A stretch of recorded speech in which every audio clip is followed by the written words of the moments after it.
the interstitial cystitis will cause painful bladder syndrome. It does occur more frequently in women. I swear 90% of your bladder issues will occur more in women. Except for BPH, because women don't have prostate. If they did, they log that one up, didn't they? They call that problem. I mean, You better watch it. You're probably outnumbered in here. Well, no, you will. You don't probably know us well. No, I don't. I know you will know. You're all the same. oh Lord, if I hadn't heard You that a know dozen times, I might be. anybody this the other night? Did you notice nobody responded? Urgency, frequency, bladder and pelvic pain. They usually have urinary pain, but it's not attributed to other causes. So they don't have a UTI, they don't have any kind of kidney stones. Etiology is unknown. Possible factors: neurogenic hypersensitivity, mast cell changes in muscle or mucosal layer, infections from unusual organisms like slow-growing viruses, and then toxic substance in the urine. Your clinical manifestations and diagnostic studies.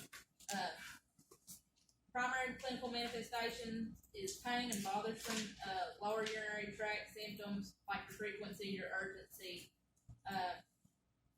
If they do have severe, they void more than 60 times a day. Pain is usually suprapubic, but may also involve perineal areas. They have increased pain with bladder filling, postponed urination, physical exertions, suprapubic pressure, certain foods, and emotional distress. Pain is usually worse, like with women before their period. Sexual intercourse or emotional stress can worsen the pain also. They do get decreased pain with voiding. That is temporary. It is most often misdiagnosed as chronic or recurring UTI or chronic prostatitis in men. It is a diagnosis of exclusion, so they'll do like a urine analysis, no organisms, they'll do a CT scan or ultrasound, make sure that there's no kind of like renal stones, anything like that. They'll also do cystoscopy, and usually on those, not always, but sometimes they'll find these Hunter lesions in the bladder, and it's just like inflammatory areas on the bladder wall, and then they'll find glomerulations, which are like the superficial ulcerations, and they have a little bit of bleed. Bladder's usually got a small capacity, and then it also has remissions and exacerbations. So they may have these symptoms for months, and then it can disappear altogether and go a period of weeks or months without any kind of problems.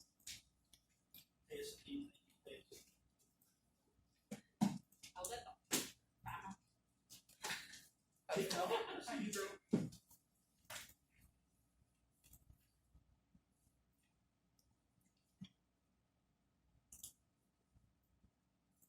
No.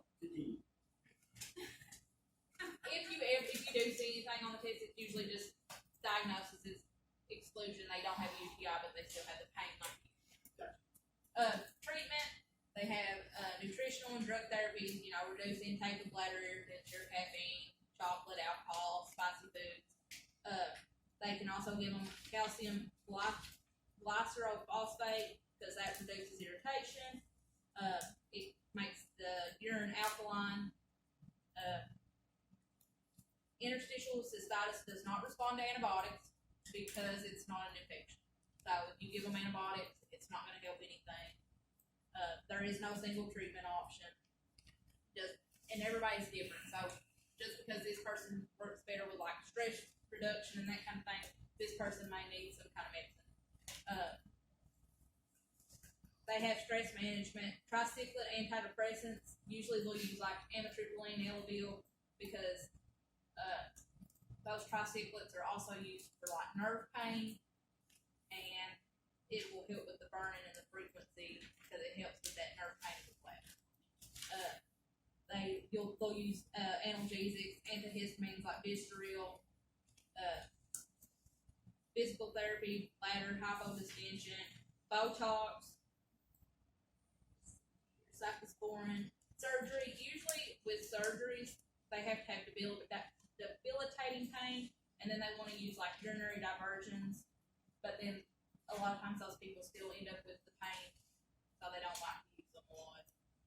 There's only one oral agent that is approved for interstitial cystitis, that is Elmeron, and it doesn't provide immediate relief. It takes a couple weeks to build up, so it's not one of those things that's a really quick fix either. Pain assessment, what makes it worse, what makes it better, dietary and lifestyle factors that increase or decrease pain, bladder voiding loss for 3 days, pain record, how many times they go to the bathroom, any kind of symptoms they have with it, frequency, urgency, burning, monitor for UTI with diagnostic studies, monitor for nutrition, avoid restrictive clothing, that can also make things worse, coping strategies, reassurance. So far, the only medicine that we need to know for sure is already. I read it right now.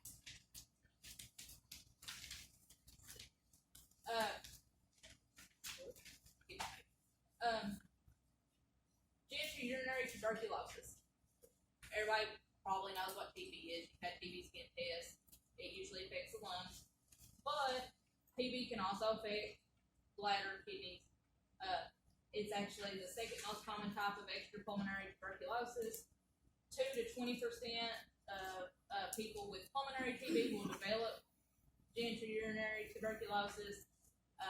Onset can be a year to 46 years after the primary lung infection. They may be asymptomatic or have fatigue, low-grade fever when the kidney is first infected, and then they have, as lesions ulcerate, an infection descends to bladder, then the symptoms like cystitis, frequent urination, burning, epididymitis in men, all that occurs, but usually their first manifestations are hematuria, pyuria, and UTI symptoms.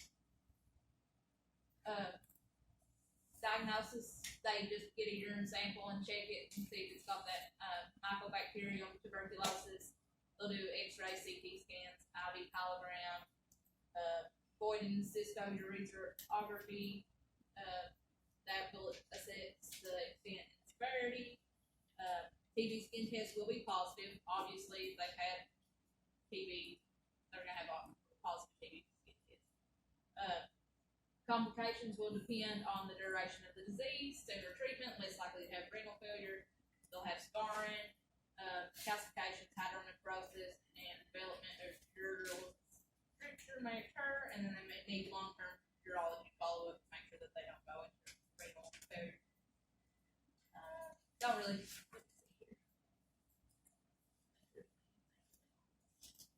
There's not anything on the TB report. Glomerulonephritis.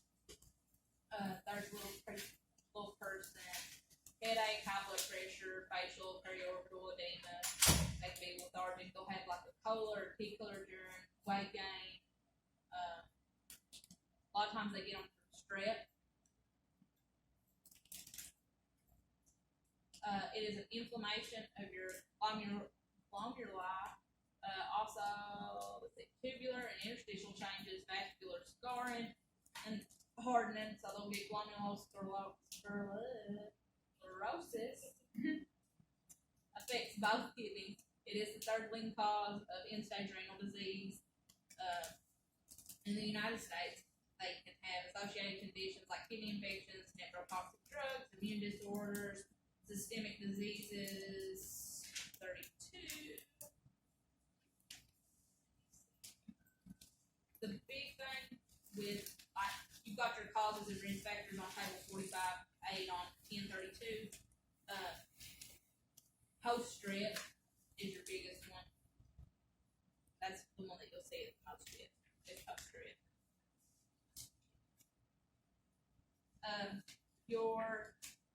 You have acute symptoms. Sudden symptoms are temporary. They're reversible. If it's a chronic infection, they have slow, progressive, irreversible renal failure. So the post-strep one, is that typically acute or is it Acute. Yep. A lot of times your acute will progress to chronic if it's not treated and that kind of thing, but your post-strep, as long as it's treated, it's acute. I'm driving already. Acute post strep. It is the common type of acute glomerulonephritis. It is common in children, young adults, and adults older than age 60. They can also get it from impetigo, because a lot of times your impetigo is caused by strep virus. So, strep throat or impetigo are your two big ones. It develops 1 to 2 weeks after infection of tonsils, pharynx, or skin by nephrotoxic strands of through a beta hemolytic streptococci and then it forms antibodies to streptococcal antigen. Exact mechanism is unknown. Generalized edema is your big thing. They'll have hypertension, polyuria, hematuria, varying degrees of protein in their urine, fluid retention. Periorbital edema is what usually it starts in like that periorbital area, and then it progresses to total body, and then they'll have ascites, peripheral edema. They'll have like a smoky urine, which is bleeding in the upper urinary tract, protein in their urine, hypertension, because they have an increased extracellular fluid volume, abdominal and flake pain, and then it may be asymptomatic and just found on a routine urinalysis. Did you say smoky urine? Is that like greyish looking urine or something? It's kind of like, it's not like, it's like kind of got that dark color to it, but it's like a really dark red, like kind of like embery kind of looking. In that video, it says it was tea colored, like cola colored. Yeah. Yeah. It has that like red tint to it, but it's also dark. Cause it's saying this the red set What up. now? A brownish yellow mixture, maybe? Kinda. A little more reddish than yellow, but right direction. Diagnosis, H&P, they do those anti-streptolysin titers. Most of the time it's just H&P, they find out they've had impetigo or strep throat, kind of go from there. Decreased complement components, renal biopsy is your confirmation. Dipstick urinalysis and urine sediment, erythrocytes, casts will be found, protein, BUN and serum creat show if they have any kind of renal impairment. 95% will recover completely or improve with conservative treatment, but it's important to recognize that it can progress to chronic glomerulonephritis. Symptom relief is your management rest, because that helps to decrease inflammation and hypertension. Restrict fluid, sodium and fluids, administer diuretics, decrease edema. Edema is your main treatment goal. You bring that edema off of them, their blood pressure will go down.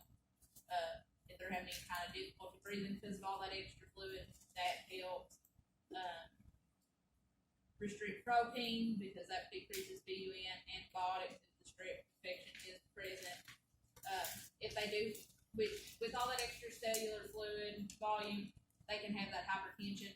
If you give them the diuretics and it's pulling it off, but they still have hypertension, sometimes if it's really severe, they'll go ahead and give them some antihypertensives just until they can get the edema under control and bring them on down.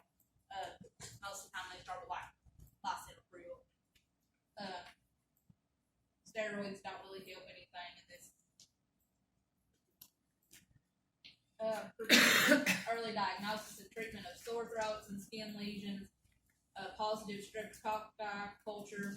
Make sure they get antibiotics. Make sure that they take the entire antibiotic. And then personal hygiene with skin infections. If your kid has impetigo, please do not send them to school. Daycare, whatever, that stuff's draining. It's going to go all around to everybody else. And it's just a hot mess. Kids put stuff in their mouth, they hand it to the other one, they keep going. My little cousin, I swear, she had it when I was like maybe a sophomore in high school, and I like had a bug bite that I've been scratching on my leg, and I swear she did not even touch me, Yes. and I got it. It is super, it's very contagious, especially if it's got any kind of drainage at all.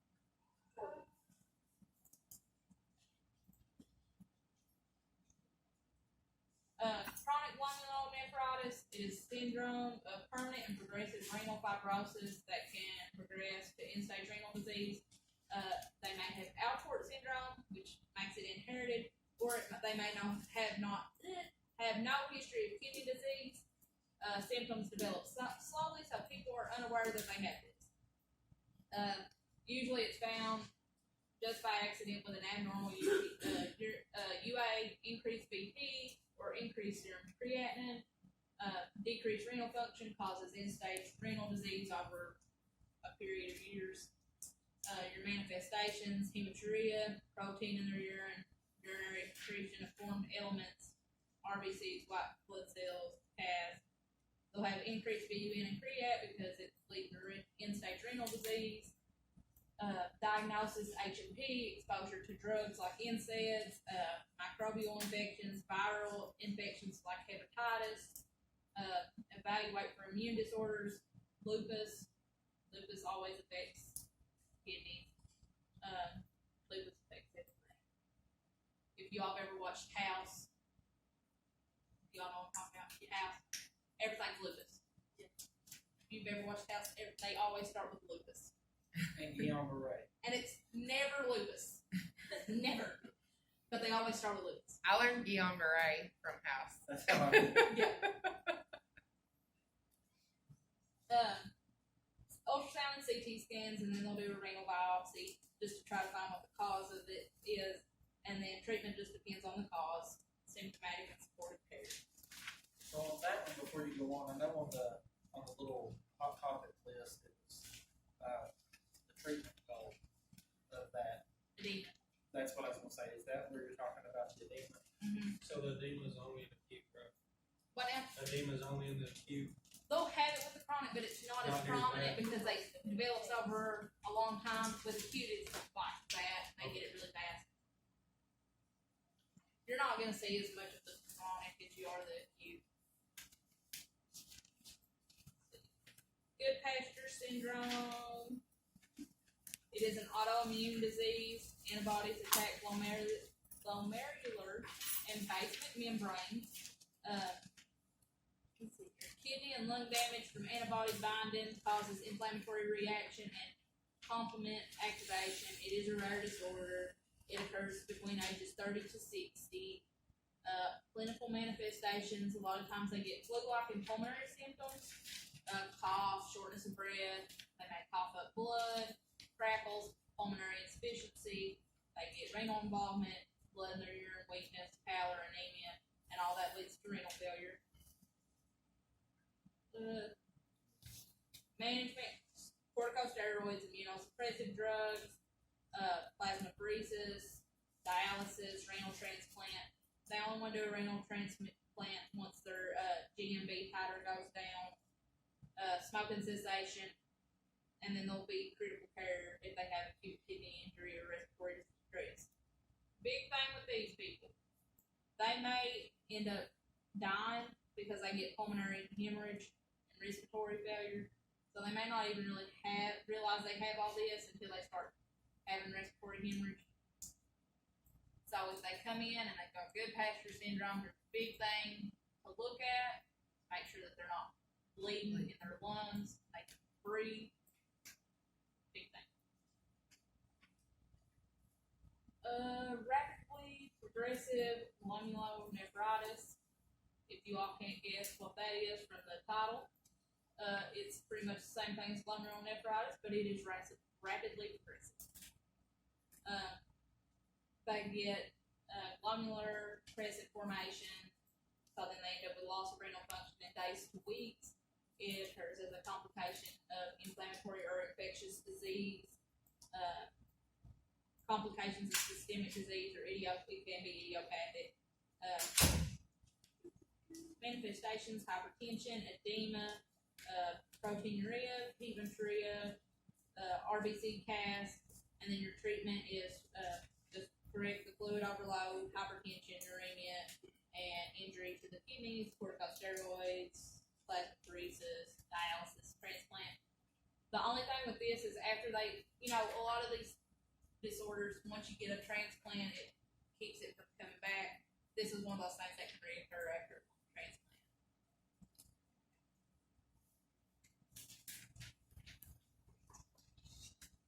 Nephrotic syndrome. The glomerulus is permeable plasma protein, causing protein in their urine, which leads to low albumin and edema. Etiology and clinical manifestation, your causes are on page 34 in the book.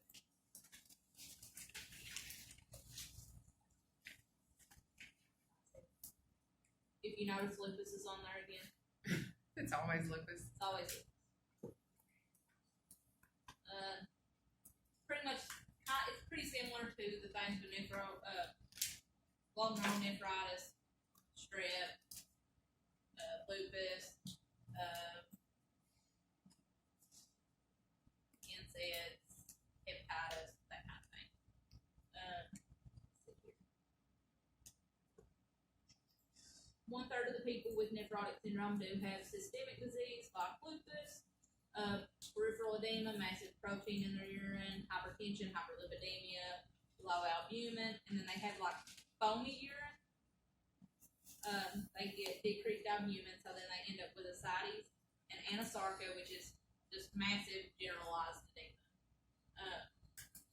Especially when it's a really low albumin, immune response is altered, which results in infection, low calcium, skeletal abnormalities, and hypercoagulability. Treatment does depend on the cause. Your goal is to cure or control primary disease and relieve the symptoms. Corticosteroids and cyclophosphamide manage diabetes, ACE inhibitors, ARBs, or diuretics. Your ACE and your ARBs help with decreased protein loss, and then your diuretics obviously help with edema. Anti-hyperlipidemic drugs, that is like our statins, anticoagulants, heparin, Coumadin, low sodium, moderate protein diet, small frequent meals, because a lot of these patients have an increased protein loss. They're usually anorexic, potential for malnutrition. Let's see here. Nursing manages the edema, provides support, daily weights, accurate I's and O's, measure their abdomen and extremities. That'll keep an eye on if they're gaining any weight, how much bigger they've gotten overnight. Avoid infections, so keep their skin clean and dry. Make sure that they don't get any kind of trauma to their skin. Their immune response is garbage, so if you get skin tears and stuff, they can get infections. Obstructive uropathies. Y'all have some of these. Everybody knows what a kidney stone is. Urinary obstruction. It can be anatomic or functional conditions that block or impede the flow of urine. So it can be some kind of stricture, or it can be kidney stone. Congenital or acquired, and the damage occurs above the level of the obstruction. Severity depends on location, duration, amount of pressure, dilation, and presence of urinary stasis or infection. And it may affect only one kidney, and the other kidney may compensate. Now, if they have an infection, that does increase the risk for irreversible damage. That is on page 1035. Shows you sites and causes of upper and lower urinary tract obstruction. Prostate's lower. Let's see, any kind of tumors, pregnancy. You can get some pregnancy that plays on those ureters and causes pain. Kidney stones, clots. Mostly that's the big thing. So bladder, neck, or prostate, detrusor muscle hypertrophy to contract harder. It tries to contract harder to push the urine out of the narrow opening, and then eventually they get a large residual urine because your bladder loses its ability to compensate. And then bladder outlet, it increased pressure with filling or storage. They get vesicoureteral reflux, so it's backflow from lower urinary tract to the upper urinary tract, hydroureter, and hydronephrosis. That's an enlargement of the renal pelvis. They end up with chronic hylo and renal atrophy, and then a lot of times, like if you get a kidney stone on one side, the the other kidney tries to compensate, so that kidney ends up getting larger because it's trying to compensate. There's your hydronephrosis, that is on page 1035. See how like dilated, thinning. These are much larger than they should be, and then there's one kind of like in the middle that's a little dilated too. Can't really see it.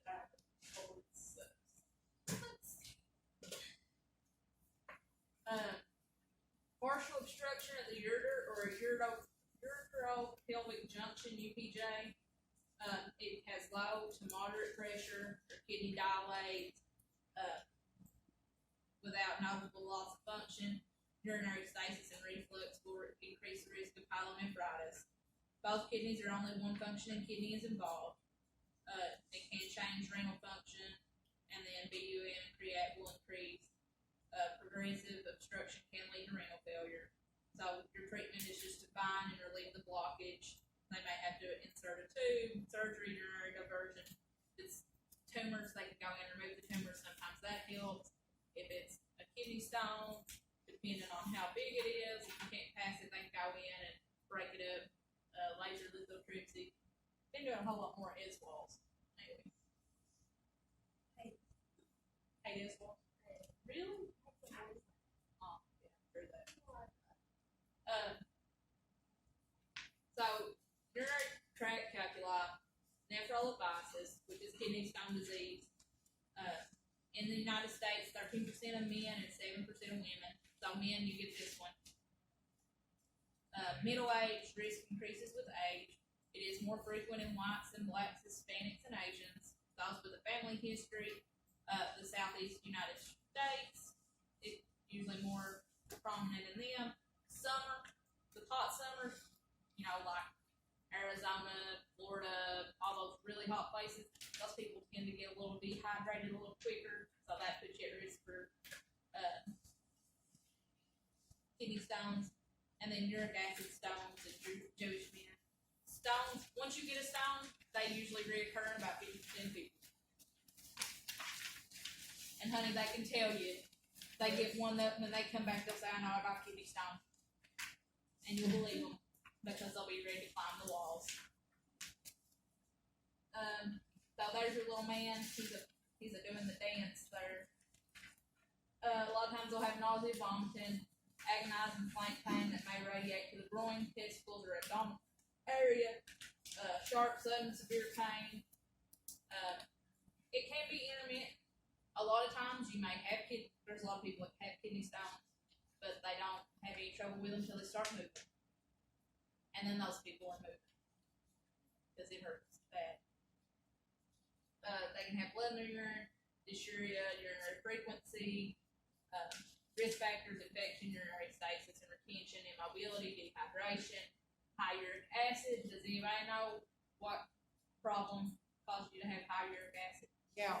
Gout. So a lot of people, if you get them with gout and they get kidney stones, a lot of times they're uric acid stones.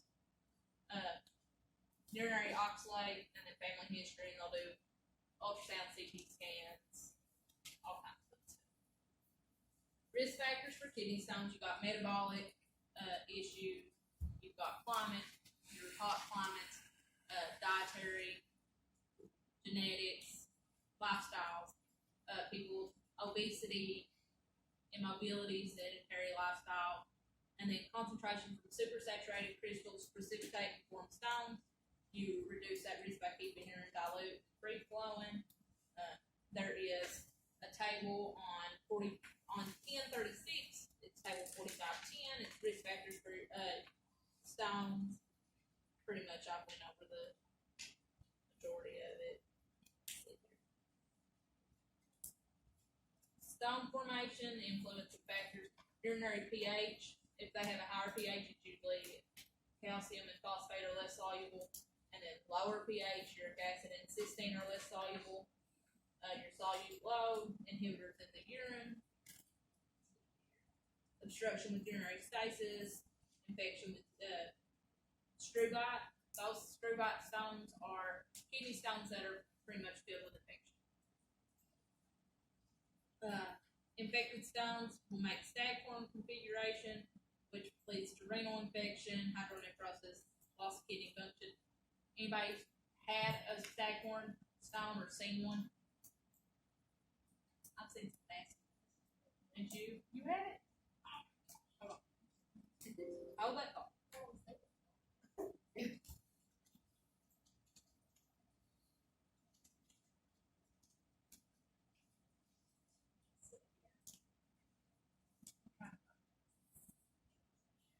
I'm trying to find one kind of like what I seen that time, but look at there. That's a stone that looks like ginger. Honey, that's a stone. I don't know. Yeah, they're awful. And that's The biggest one I seen, it was in both kidneys, and the way it was so big, it looked like they were like literally almost connected. am I looking at that wrong? Is that 6 inches? Holy cow. They're massive. Yeah, on the 23rd day. Take my whole kidney out. I'm not passing that. You can sound. Did that pop back up on your thing? Can you see it? Can you see? So, we go on. So they just take your whole kidney out when you have one of those? No. If it's bad enough and they probably can't break it and stuff, they've been known to, but I mean, it's still stone people are at risk for getting another one. Then you only have one kidney. So most of the time, what they do is this is where your like S-wall comes in, or laser lithotripsy. They'll go in and break it up, try to break it up with like sand-like particles, which still is not very great, but it's it's better than trying to pass that because you ain't going to. Third time your stagform, it shows it. That's actually on page 1037. But they're massive. See it right there. I don't know. Can you see my thing? Yeah. Right through there. There it is on this side. It's a fun time. Not really. It's not for anybody. 5 categories of stones. That is on table 4511, page 1037. You got most of your stones are calcium stones. Let's see here. Usually it's calcium oxalate. You can have calcium phosphate, cysteine, Strubacher infection stones, and then uric acid. They can be mixed, and they can be in various locations. With calcium stones, what would you think that you would do to get rid of calcium stones? Stop drinking milk. That's what you think, but you need to increase I it. had a friend that her husband made her drink lemonade. Um, The acid. yeah, they usually do tell them that. I've had kind of mixed. I still have people that they're like, I drink lemonade all the time. They don't help. It just kind of depends on the person. But they do tell you to increase your calcium. The calcium, if you increase your calcium, it reduces the oxalate absorption, so you don't get the calcium oxalate stuff. Listen, I read that last semester and I was like, that's a lie. Ain't no way. You've never had to sit down and talk with Dr. Kelly. I can honestly see that. He doesn't Oh, agree. he can tell you straight up, I'm going to milk, watch the cheese intake. Listen, I mean, that was me. I know, trust me. Listen, that was me. I was like, no. But that came from my your office. Like I had a student that came and said, "Do you know this says increased calcium?" And I was like, And I'm like looking at it, it's like that's wrong. That ain't right. And then I read through it, and then I Dr. Google, had a consult with Dr. Google, and Dr. Google says increase your calcium. Dr. Okia has no CNC, so worry about his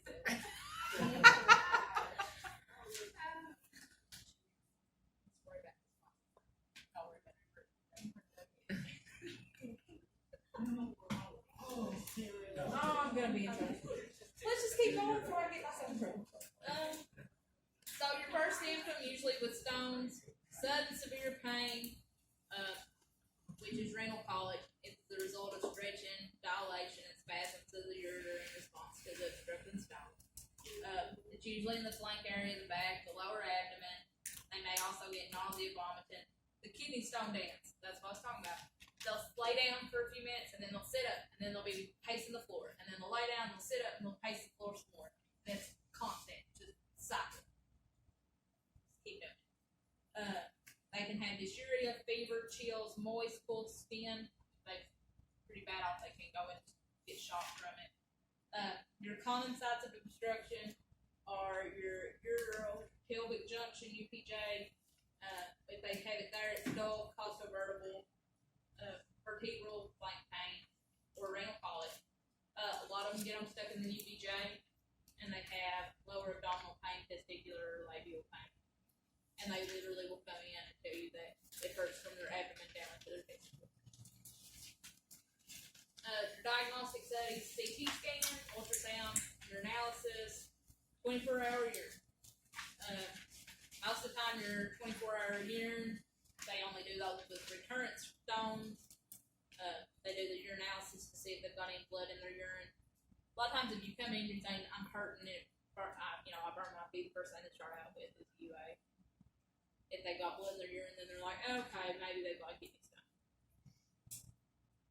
They'll also look at calcium, phosphate, phosphorus level, potassium, sodium, bicarb, uric acid, BUN, creatinine, make sure kidney function is still good. And then retrieval and analysis of stones is important to determine the problem contributing to stone formation. So, if they go in and they do this, lithotripsy or whatever, they can basket some of the pieces of it and send it to lab, and then lab can tell you what causes it, whether it's calcium, uric acid, whatever. If you send them home, give them a strainer. If you've had a kidney stone, you know what I'm talking about. If not, you know what a strainer is. It's like same thing, but it's little bitty strainer. Looks like a cone. You can put it in a cup, have them pee. It'll catch any kind of like sandy. If it looks like sand, it's kidney stone. Put it in a cup, take it back to your doctor, and they'll send it off there.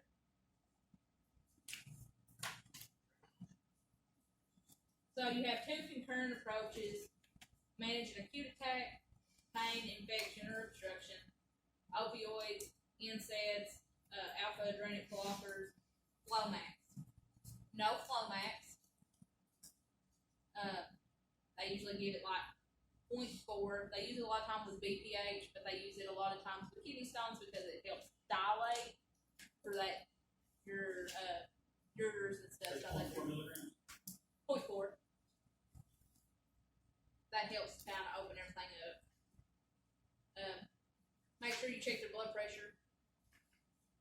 It can drop their blood pressure a little bit. Toradol works wonders. I know that's more of a that's an NSAID instead of an opioid, but a lot of times if you've got somebody with a kidney stone and you give them Toradol, that Toradol works better than Dilaudid. Toradol and vinegar. Yeah, whatever. You had kidney stones? Oh, yes, wow. Really? Oh, yeah, I've had surgery twice. Toradol didn't help you? No. You might as well give me normal saline. I've had a bunch of people that they're like, I would rather have that Toradol. They give me Toradol, and I'm still rolling the forward. And they come to the You probably had quite a few though, ain't you? I've only had a couple. I've had 3. I've had 2 surgeries. So. So they've been pretty big ones. That may have partially been what your problem is, if they were big enough that you had to have surgery. That Toradol's only gonna touch so much. I did help. The morphine worked real good. Really? See, I'm a Demerol girl. Morphine. I'm just saying. I can't do any of it. Point here. It worked really well. Not a fan of morphine. Morphine makes you itch. I scratched my face off. I lost 2 days one time with Demerol because, Demerol? yeah, I couldn't remember Had anything for 2 ovarian days. cyst when I was 16. They gave me Demerol. I about did everything I knew. I Never never, come out of sedation with anybody you love. Do you know Connie that works at Texas? She used to work at Texas. So I was dating her nephew, and when it busted, I spiked off when they took me in. She was sitting there. My sister, who was 16 months younger than I am, she was sitting next to me, and I just kept talking. And Connie said, "If you don't do something and shut her up, she's gonna tell everything. She's gonna be in trouble, so you better shut her up. And my sister's like, what do you want me to do? She's like, smack her in the mouth or something. Do something. Because I was literally telling everything I'd done. I'd be like, you know what I did last weekend? And the kids is like, shut up. Shut up. There I was, 16, 17 years old, and I was telling everything. And my sister's going, please shut up. Please shut up. The whole entire ER can hear everything you're saying, and you've covered everything you've done for the last month. Just shut up. It was so bad. So, if you get somebody in wrong, please make sure that they have somebody with them to shut them up before they tell everything. Make sure you evaluate cause of stone formation and further development, family history, geographic residence, emotional assessment, fluid intake, vitamins A, C, D, activity pattern, history of prolonged illness, GI or GU disease, or surgery, previous stones, prescribed over-the-counter medicines, and dietary supplements. If they are greater than 4 millimeters, well, if they're less than 4 millimeters, 4 millimeters or less, they can usually pass them over. Usually. If they have a lot of strictures and stuff, they're probably not even going to pass 4 millimeters. But usually they pass 4 millimeters fine. Treatment, patient teaching. Adequate hydration, sodium restrictions, dietary changes, drugs that alter the pH of urine, prevent excess urinary secretion of a substance, and restrict primary disease. True about stones, they will have to be on antibiotics because it is infection. And then if they end up having surgery, you need to make sure that that infection does not spread elsewhere. Let's see. I have a question. Yes. Like people that's on dialysis, that might make a little year, but not a lot of years. Yeah. Do they normally always have to go in and get those out of things, you know, get kidney stones? So they don't pass a lot of urine?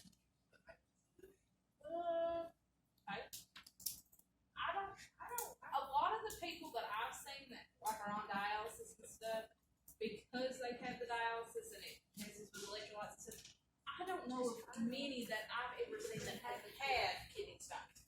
Now that doesn't mean that they won't. That's the dialysis guy. Yeah. Joe, He's not what y'all talking about. kidney stones and dialysis. Do you have a lot of patients that get kidney stones on dialysis? I never. Have you ever seen one with kidney stones on dialysis? I done renal for a long time.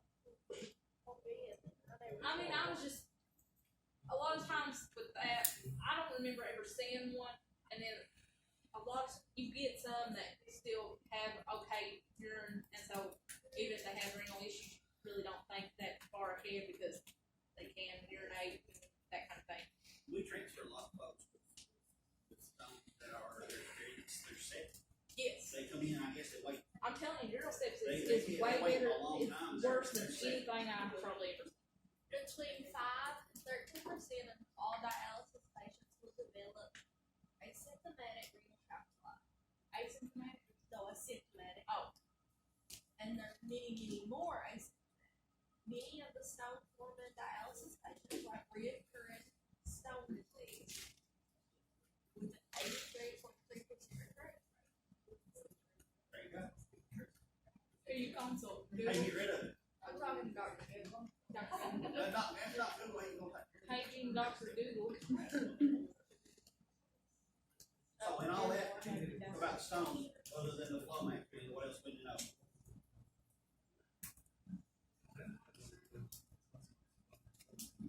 Most patients will spontaneously pass their stones. However, many will have to have a shockwave with their treatment. Hold on now. Just no flow max. No flow max. Know what? Flow max. Flow max. So I take it flow max? Flow max. Everybody said that real loud. They're just screaming it at you. We want you to know, man. Well, I'll probably put flow maze if you ask me. Because then you're not short answer questions. Please don't put Flonase as one of the options for the Flow Max question. Like, oh, I know that. That's no spring. I'm not about it. That's why we said that. Flonase also has to be the Don't correct put that answer in. too, though. Don't If put it's that all in. correct answer. Don't tell Sandra, she'll put it Yeah, it's all Taylor. Yeah, it's all I'll do Taylor it. doing. Courtney will tell you, she'll be like, I put something on there, I haven't done a trick yet. Taylor will be like, and you'll go through all 50 questions and be like, oh my god, is this Courtney? Where's the trick at? Yeah. I did that last semester, real bad. I was like, I got one in there, it's not a trick yet. And they went through it, and they still missed it. It's fun. I gave them credit. We're all like really close to the lines. Well, I Not all of it. gave it to them. Well, just so obviously. I gave them credit. It was all good. I'm still so Yeah. stones of 4 millimeters or less may pass spontaneously. It may take a couple weeks. Hopefully, it does not. Endourologics, lithotripsy, or open surgical stone removal may be considered if stones are too large, which is more than 7 millimeters, to pass spontaneously.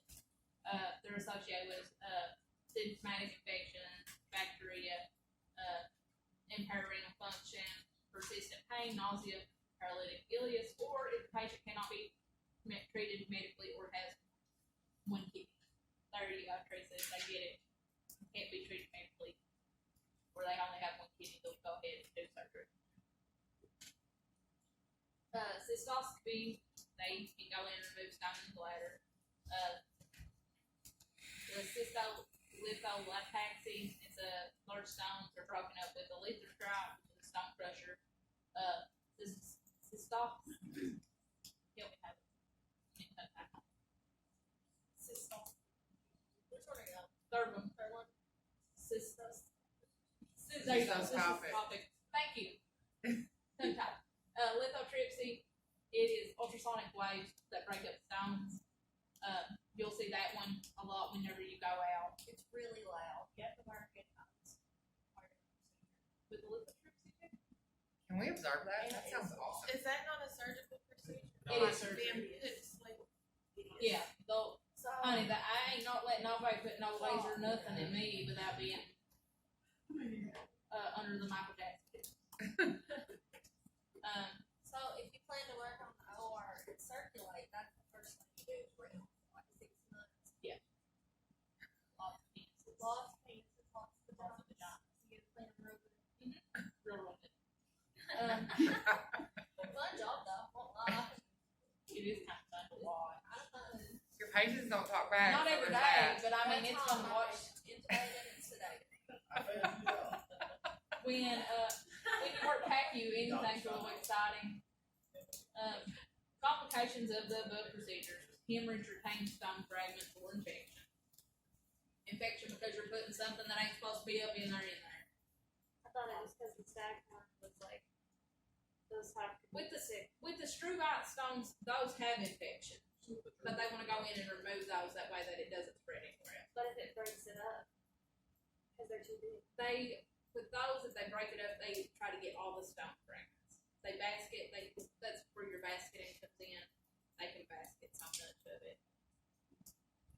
What else? Oh well. Ultrasonic laser electrohydraulic lithotripsy, used to break stones during flexible urotoscopes. Those remove stones from the renal pelvis and upper urinary tract. Percutaneous nephrolithotomy, nephroscope inserted through the skin into the pelvis of the kidney. Stone is fragmented and removed, followed by irrigation, and they may place in the nephrostomy tube, and then complications with that are bleeding, injury to adjacent structures, and infection. A lot of times your struvite stones, like with that one, that's a little wider of an opening because it's in the flank. They can get it out. Lithotripsy is a procedure to eliminate stones from the urinary tract. You got laser lithotripsy, extracorporeal shockwave lithotripsy, which is your ESWAL, percutaneous ultrasonic lithotripsy, and then electrohydraulic lithotripsy.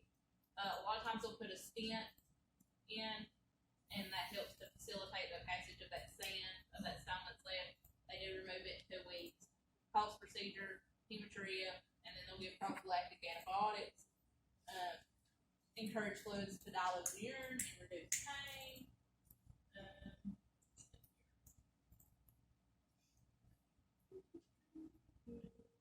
Complications are rare. They can have hemorrhage or infection, obstruction. Surgical therapy, primary indications for surgery, pain, infection, and obstruction. Types of surgery depend on location of the stone. Nephrolithotomy, kidney, pyelolithotomy, renal pelvis, ureterolithotomy is ureter, and then cystotomy is bladder. Post-op complication is hemorrhage. A lot of times with some of those, they'll get plank incisions that are from like the diaphragm around, make sure they cough, turn, deep breathe. Nutritional therapy,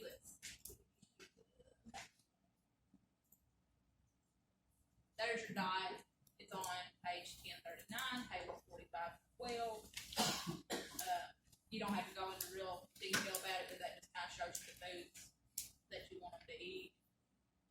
Or foods, modifying the diet, things that are not as high, or maybe high. Obstructing stone, adequate fluids to avoid dehydration. Forcing fluids is not recommended. If you force a bunch of fluids, that's more pressure. They're going to probably hurt more. After your urolithiasis, high intake around 3 liters a day, produce 2.5 liters of urine a day. Water is the best. Prevents supersaturation of minerals, reduces risk of dehydration. Limit colas, coffees, and teas because that increases stone formation. Low sodium diet and dietary restrictions according to the type of stone. This is on page 1039, table 4513. Your subjective data, chronic or recent UTIs, immobilization, previous stones, obstruction, kidney disease, gout, BPH, hyperparathyroidism, chronic diarrhea, medications like allopurinol, which they use for gout, treatment of UTIs, thiazide, loop diuretics, surgeries if they've had any kind of external urinary diversion, long-term indwelling urinary catheters,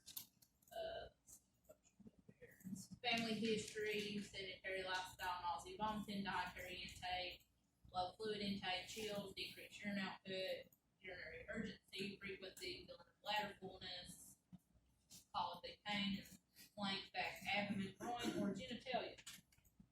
Your objective data, guarding, back pain, fever, dehydration, warm flushed skin, or pallor with full moist skin, because they may be in mild shock, abdominal distension, absence of bowel sounds, tenderness on palpation of renal areas, passage of stones,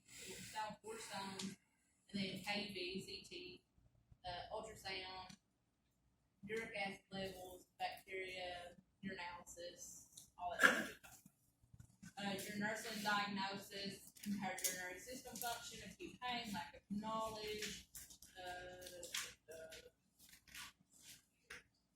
planning goals, patient with urinary stones will have relief of pain, no urinary tract obstruction, knowledge of ways to prevent recurrence of stones, prevention of reoccurrence. You got your lifestyle changes, dietary changes, adequate fluid intake,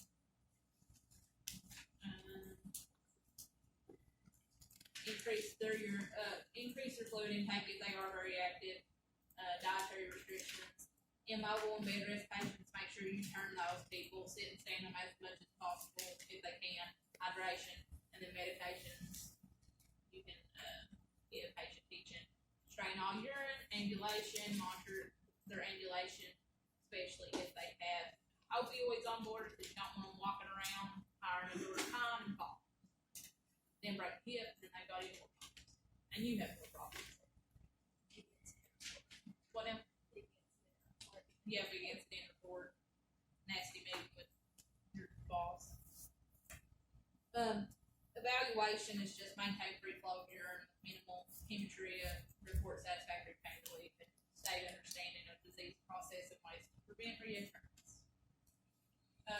Ureteral strictures, those can affect the entire length of the ureter from the UPJ to the UBJ, and then that alters kidney function. It's just a narrowing of the ureter. Pain is usually worse with large volumes of fluids. Alcohol you drink, you gotta pee a lot more. So you have all that extra fluid. Let's see. Causes can be congenital adhesions or scar formation, large tumors in the peritoneal cavity. Clinical manifestations, mild to moderate colic, flank pain, and CVA tenderness. Treatments, they bypass them with stent or nephrostomy tube placement, balloon or catheter dilation, and then they can do surgeries.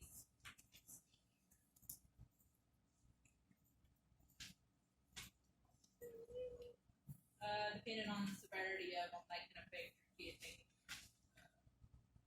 Right there on that first one, you can see where it's cut off there. It's up back up on this side.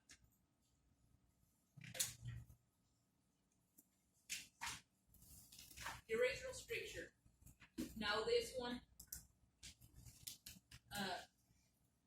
Fibrosis or inflammation of urethral lumen leads to narrowing and compromised opening and closing with bladder filling and voiding. Your common causes: trauma, urethritis, which is what we talked about last time with gonorrhea, big surgical intervention or repeated catheterizations, congenital defect, or it can be idiopathic. Manifestations: straining to void, urine stream is diminished, sprayed, or split. So they have this, they may be peeing, but it's got two streams going. Like I said, caused a lot with gonorrhea and urethritis. They can have pulse void dribbling, incomplete bladder emptying, frequency, and nocturia. Severe obstruction can cause urinary retention. Diagnostic studies: retrograde urethropy, ultrasound urethropy, cystourethrogram, and PCUG. Treatment: dilation with metal instruments or stents of increasing size. Stenosis may reoccur. Self-catheterize every few days. And a lot of times they'll use 2-day catheters, which we'll talk about towards the end of this chapter. It's kind of got like a little bend in on the end of it. And then endoscopic and surgical procedures. They can do urethroplasty or resection or anastomosis of the urethra.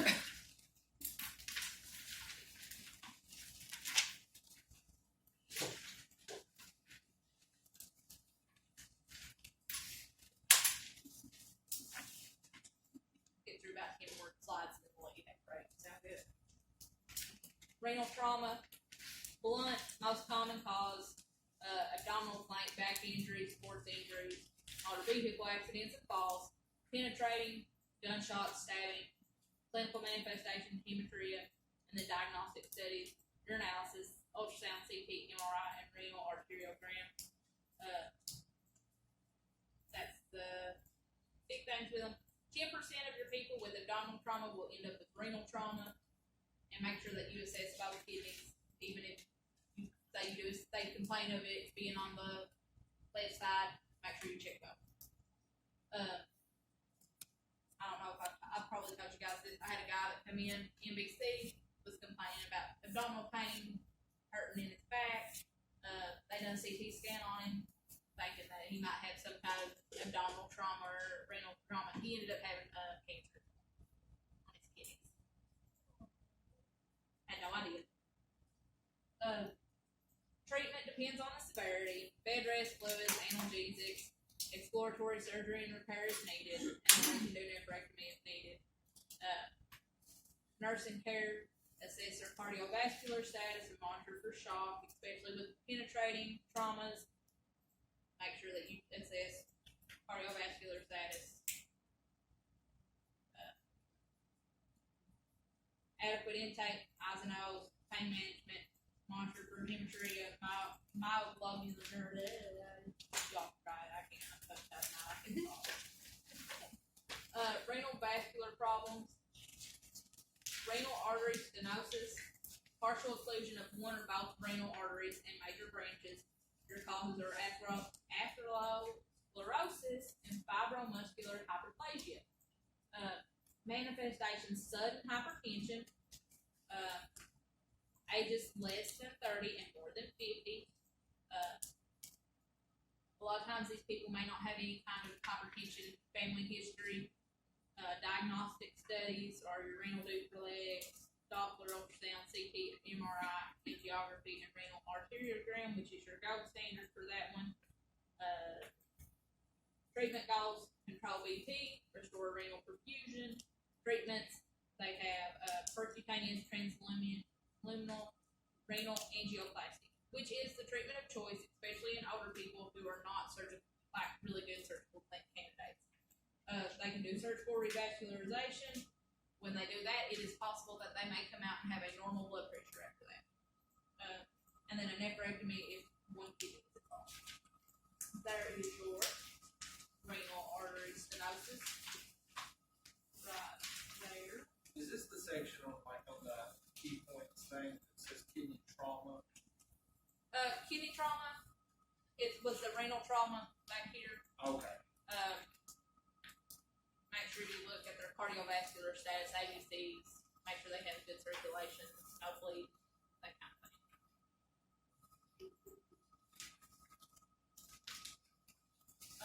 Renal vein thrombosis, it may be unilateral or bilateral.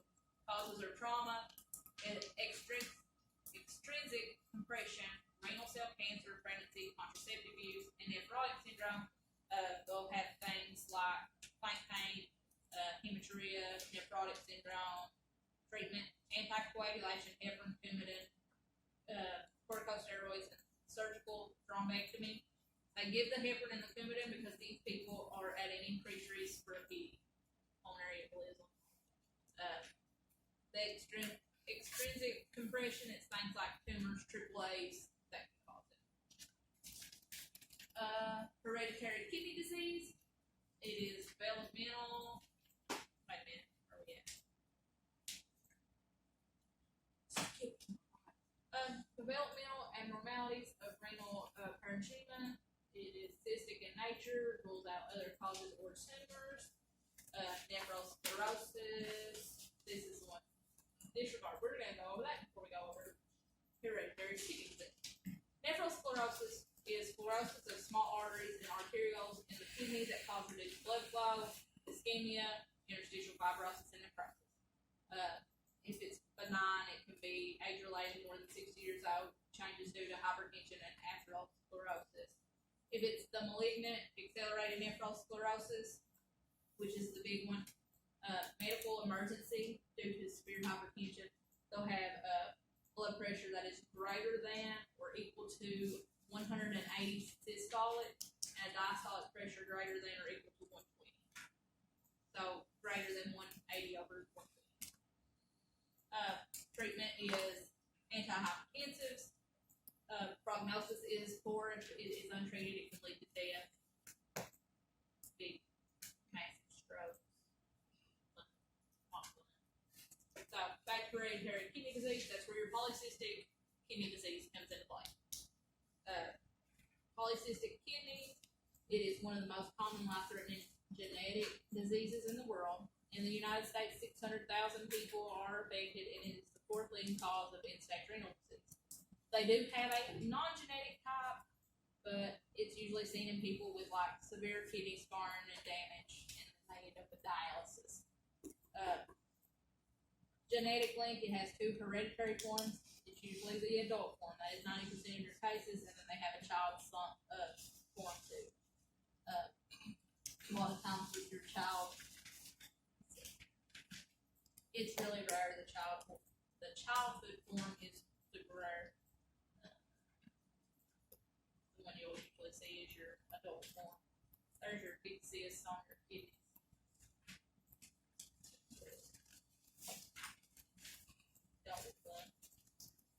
Adult polycystic kidney disease, it affects both kidneys in men and women. The cortex and medulla are filled with thin wall cysts that destroy surrounding tissue by compression. The cysts are filled with fluid, and they may have blood or pus in them. Signs and symptoms develop at 30 to 40 years of age. Clinical manifestations, hypertension, and then they can have blood in their urine, especially if the cyst pain or a heavy feeling in their back, side, or abdomen, UTI, or urinary stones, or they may be asymptomatic. Most common problem is chronic severe pain. Like you've seen in the last one, the kidneys look really big and it looks like they're filled with a bunch of golf balls. There's your polycystic kidney versus the normal kidney. They're very large compared to the normal kidney. Kidneys are enlarged and may be palpable. It does affect other structures, liver, heart, blood vessels, intestines, and brain. So they can get things like liver cysts, abnormal heart valves, diverticulosis, aneurysms. That's a big thing. They get a lot of people, they end up dying because they get a big hemorrhagic stroke from an aneurysm. Diagnostic studies, ultrasound is your best bet, but they can do CT scans. Clinical findings, family history. There is no cure. Prevent or treat UTIs. They can have a nephrectomy if needed, dialysis and kidney transplant. And these people, they need management for end-stage renal disease, like your diet, low sodium diet, not a lot of potassium, fluid restrictions, blood pressure medicine, codeine. A lot of times people with polycystic kidneys, they get end-stage renal disease by age 50 and about 50% of them. Genetic counseling, that goes to your kids. If they're a carrier, you get a person that's carrying a 50% chance that their kids are going to get it, so they have to have genetic counseling. Medullary cystic disease. It is a hereditary disorder of older adults. Kidneys with cysts in the medulla are asymmetric and scarred, and they're unable to concentrate urine. You got polyuria, hypertension, progressive renal failure, severe anemia, and metabolic acidosis. Treatment is the same as end-stage renal disease, which you will learn more about tomorrow, like your dialysis and that kind of thing that Taylor's going to talk about. And they also have to have genetic counseling. Alport syndrome is a chronic hereditary nephritis. Males end up getting it earlier and more severe than females.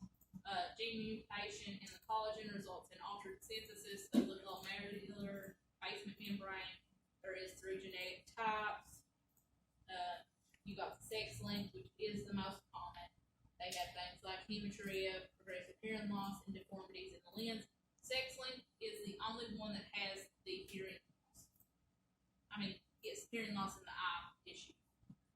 The other ones, they have bleeding, they blood in their urine, but they don't have the eye issues in the hearing.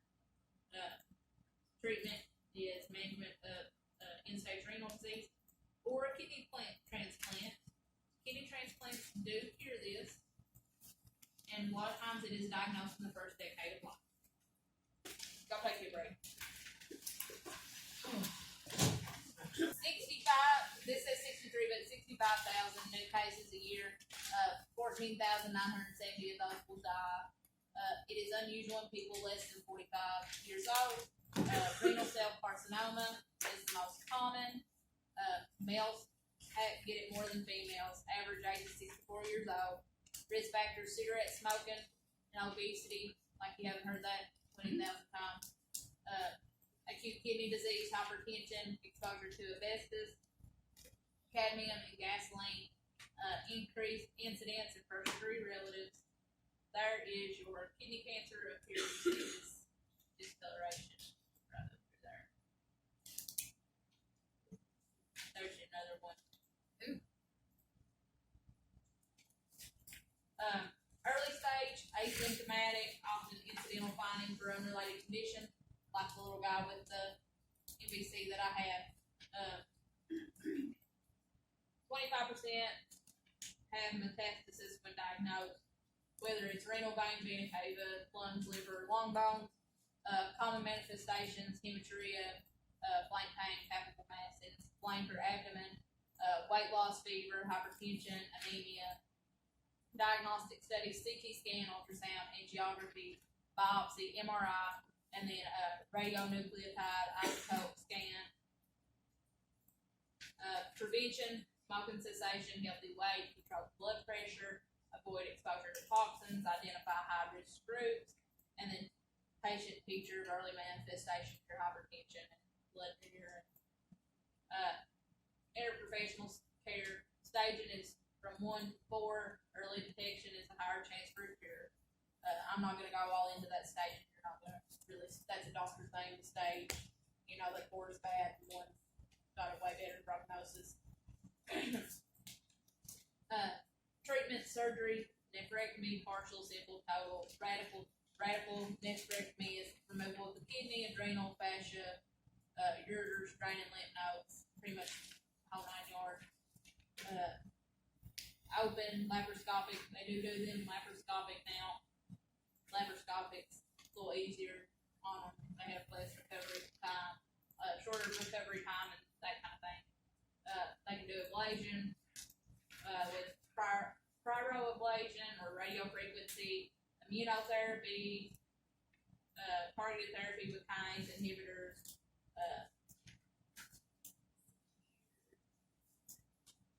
they usually use ablation when surgery is really not an option. Kidney cancer is resistant a lot of times to chemo, but radiation will help some with when they have meds.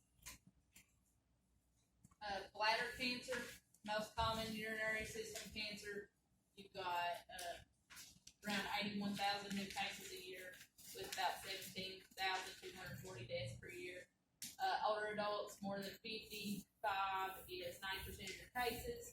Men more than women, whites more than blacks and Hispanics.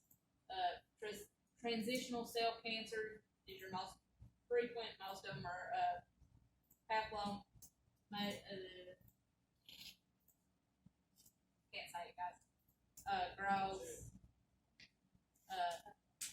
If you can't say it, it's not on the test, right? Right. Risk factors: cigarette smoking, exposure to dyes, cervical cancer treated with radiation, chemo. Prolonged indwelling catheters, chronic recurrent urinary tract stones, chronic UTIs.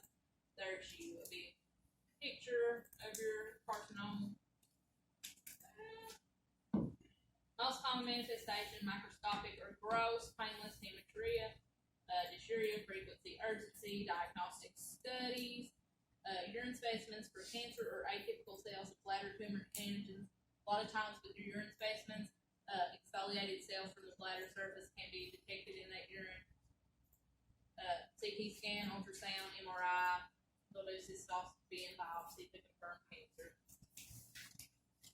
Cancer is graded in stage before treatment. Most diagnosed early. Staging is determined by depth of invasion of bladder and surrounding tissue. Treatments include surgery, radiation, chemotherapy, intravesical therapy. Transurethral resection of the bladder tumor or TURP, TURBT. Superficial lesions are removed with a cystoscope. They can do fulguration, which is burn space of the tumor, or high energy laser that kills cancer cells. It is used to control bleeding in high risk patients or with advanced tumors. Your disadvantage, recurrence, scarring, inability to hold urine, and then they can have repeated TURBTs. Segmental partial cystectomy is removal of large tumors in one area of the bladder wall and margin of normal tissue. They can also do a radical cystectomy, which is invasive tumors, or trigon area, which is where your ureters insert to the bladder, but no metastasis beyond pelvic area. It must have a urinary. With men, they remove bladder, prostate, and seminal vesicle. Women's bladder, uterus, cervix, urethra, anterior vagina, and ovaries.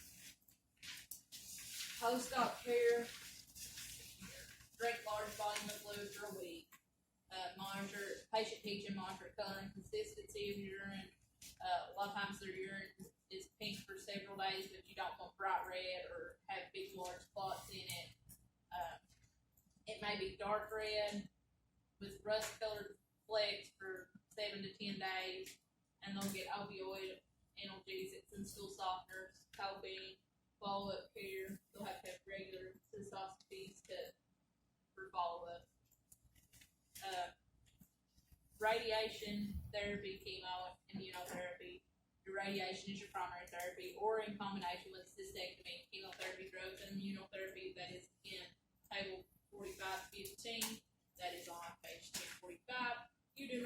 go into detail about those. We'll talk about the intravesical therapy. You'll have to know it, but you don't have to go into like details of the other one. Intravesical therapy is local installation of immunotherapy or chemotherapy by urethral catheter. So make sure that they empty their bladder prior to starting this therapy. And then what they do is they put the chemotherapy in their bladder through that through the catheter. It's retained for 2 hours. You have them turn every 15 minutes. That way that it gets every area of the bladder. You have them lay on each side. You make sure it gets the whole bladder. It's weekly intervals for 6 to 12 weeks. Induction and maintenance therapy, post-procedure, irritant voiding, and hemorrhagic cystitis. So make sure they increase fluids. Assess for UTIs, stress. Follow-ups are important. Intravesical therapy, a big thing, is normally with chemo radiation. What's the big things that you have that go on? Nausea, losing their hair, vomiting. That does not happen with this. It's not systemic. It's just affects the bladder alone, so they don't get the nausea, vomiting, and hair loss. Bladder dysfunction, urinary incontinence, involuntary leakage of urine. More prevalent with older adults, women more than men, because we have babies and it destroys it. But not a natural consequence of aging. Gender differences, men, it's common with BPH or prostate cancer, overflow incontinence from urinary retention, and then women have stress and urge incontinence. Bladder pressure is greater than urethral closure pressure, and that ends up having interference with bladder sphincter control. And then drip is your causes: delirium, dehydration, depression, restricted mobility, rectal infection, inflammation, impaction, polyuria, polypharmacy. Your anticholinergics are a big thing with retention, not really incontinence unless they start getting stress incontinence from the retention. Types of urinary incontinence, they can have stress, urge, overflow, reflex. If they do have a combination, it is mixed incontinence. Table 45:16, it talks about your types of urinary incontinence. While you may not see them on this particular test, you may see them in the future. So I would at least review over that. Like I said, not on this particular test, but you may see them maybe on the final. Just make sure you look over it.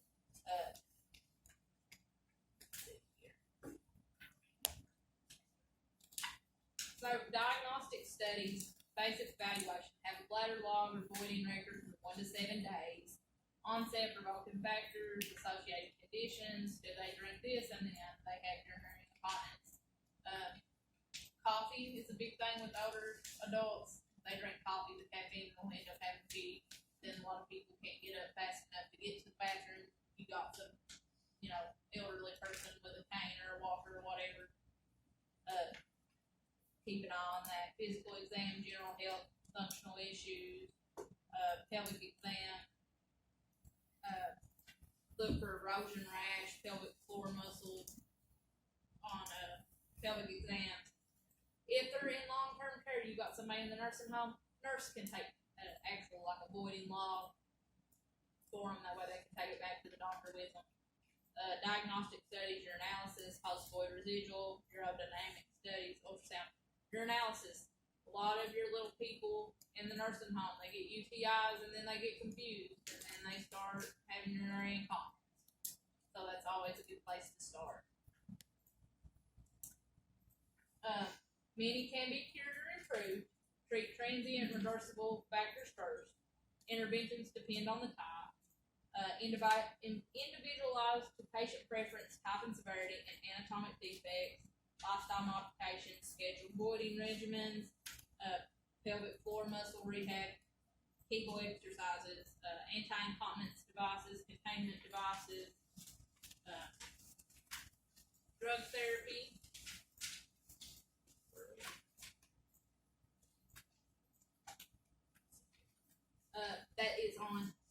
page 1050, it's table 4519.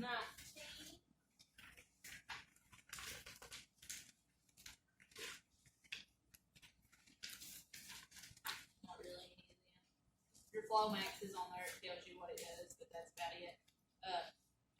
With your anticholinergics, you'll see ditropan or oxybutynin. I probably won't see it on this test, but you will see it again, that's a big thing. They give it for bladder spasms. One. Oxybutynin, ditropan. It's under anticholinergics on table 4519, it's about halfway down.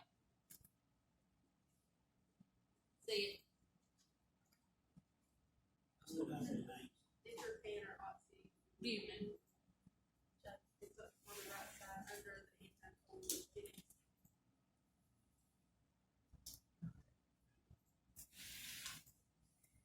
I know people, sorry. Oh, cool. Surgical therapy depends on the type of urinary incontinence, urinary structural support or repositioning, increased urethral resistance of internal sphincter, and intra-abdominal pressure reception. A lot of times they'll get Botox in the bladder to relax it and increase the storage capacity. I don't know how I feel about Botox in my bladder. They also have retropubic cold pole suspension and pubovaginal sling. They make like the low transverse incisions, like the bikini incisions on those. Yeah. A lot of times those slings, they help with vaginal prolapse, urgency, and dysfunction, that kind of thing, complications. So your urethral sling, that's your mesh. Bulking agent injection, they a lot of times have to have re-injection needed.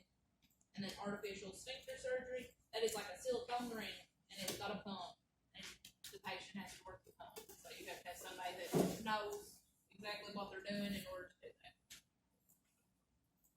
Identify physical and emotional concerns, maintain dignity, privacy, self-worth, two-step containment devices for urinary leakage, and plans to reduce or resolve UI factors on pages 1048 and 1049. You've got interventions. Most of y'all know what a Kegel exercise is. You probably don't have to review that. Interventions is things like scheduled voiding, pelvic floor, Kegel exercises, absorbent pads, external flexion devices like your condom catheters for your men. Let's see. No smoking, as always. Make sure that you lose weight. No caffeine. That's really your big thing. Interventions. So there's your condom catheter. Right there it is too.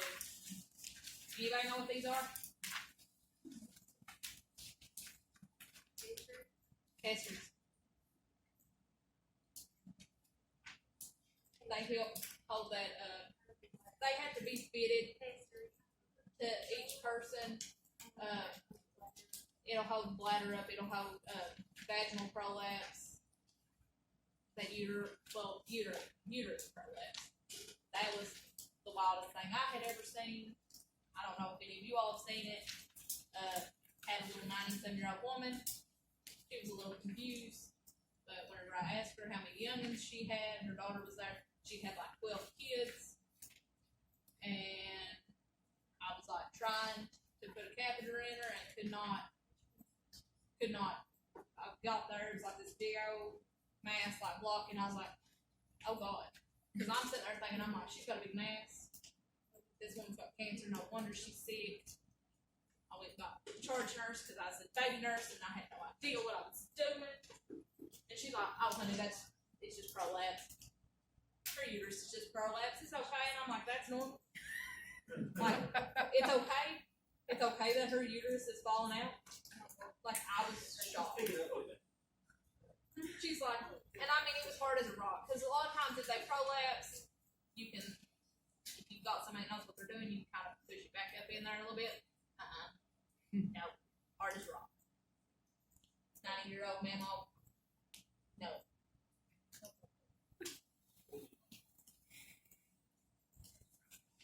No danger of her having any action. I mean, I was shocked. I was just like 21 years old and walk in and you see that and pregnant and you're like, do I want to do this? This lady's had 12 kids and that's falling out and I don't know if I want to do this. It can happen with big babies and much less pregnancies. Yes, it can. But like I said, 21, newly married, first pregnancy, and you walk in and you see that, you're like, no, let's not do this. It's not fun times.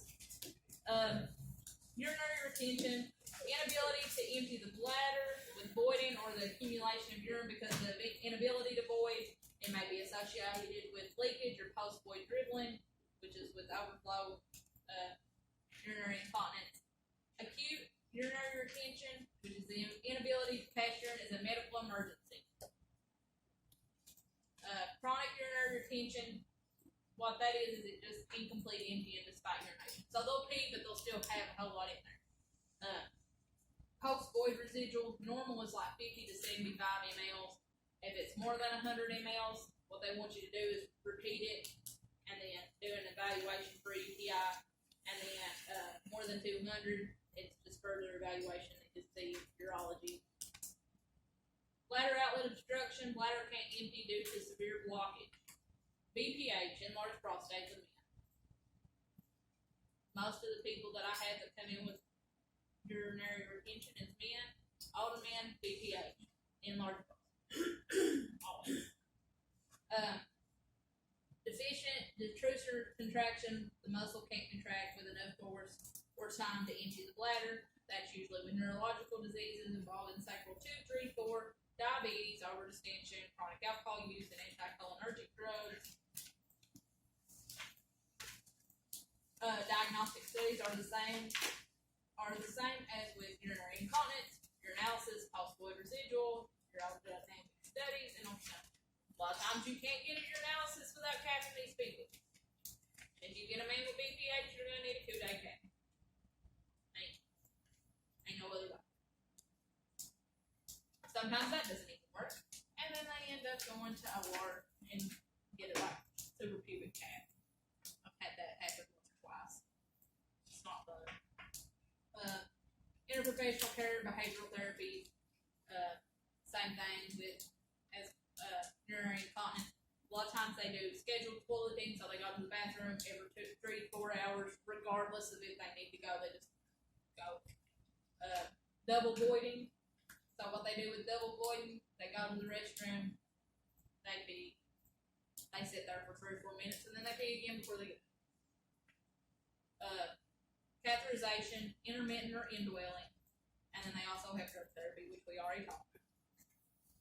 Surgical therapy, obstructions, they can do transurethral or open techniques for prostate enlargement or cancer, bladder neck contracture, urethral strictures, dyssynergia of bladder neck, abdominal or transvaginal approach for pelvic organ prolapse, surgical therapy for deficient detrusor contraction. They use sacral neuromodulation or intraurethral valve, of which I'm saying here.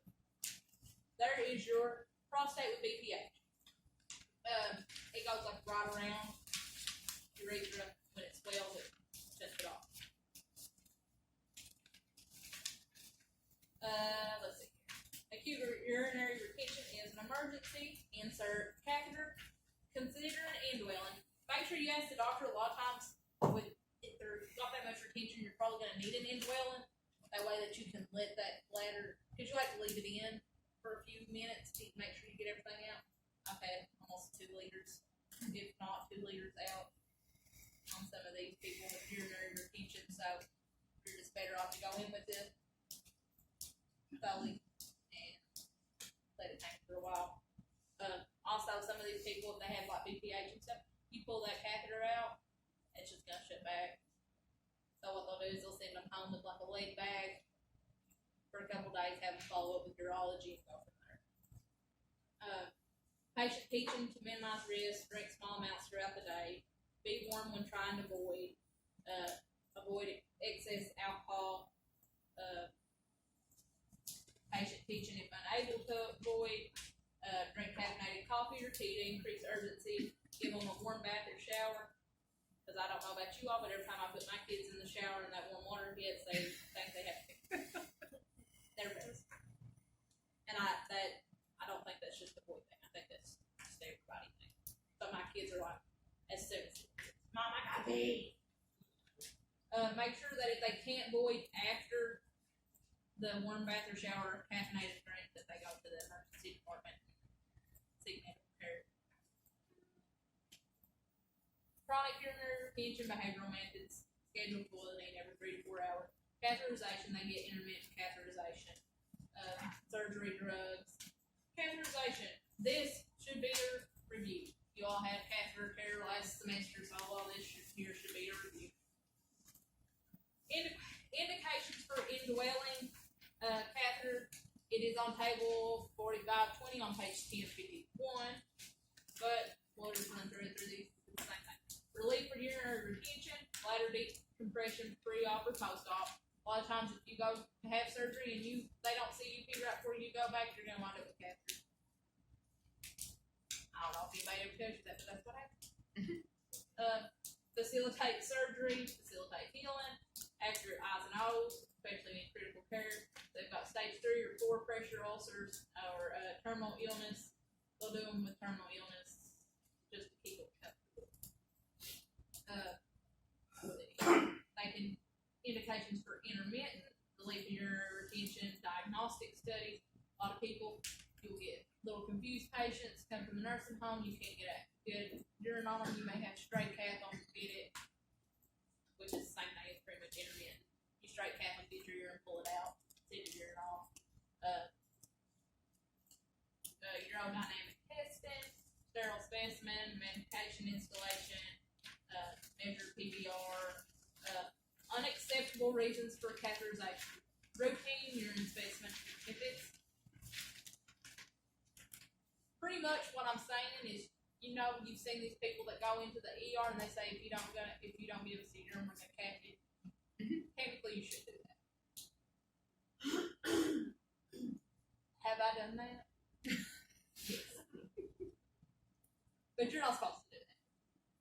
But if it's somebody that can pee and they just can't pee right then, like that they're gonna actually give you urine, don't cath them. Just give them some water and stuff and wait. Convenience for nurses or patients' family. Complications of long-term use more than 30 days. They can get CODIs, which are the most common healthcare acquired infection. They also get bladder spasms, periurethral abscess, chronic pyelonephritis, urosepsis, urethral trauma or erosion, fistula, stricture formation, and stones. I have a lady who has had, she's technically, I guess, quadriplegic. She can move her arms a little more now, but she's quadriplegic. She has a chronic indwelling catheter, and you all learned from first semester, unlike IVs, where the bigger numbers, the smaller numbers are bigger, but catheters, the bigger the number, the bigger the catheter. So she's got like a 24 or 26 French catheter because she's had it so long and she continues to pull it out. I mean, she's completely with it, but she says that it gets caught on things and it pulls out, whatever. But regardless, it keeps getting pulled out. At this point, she's got like a big 30 cc balloon holding it in place.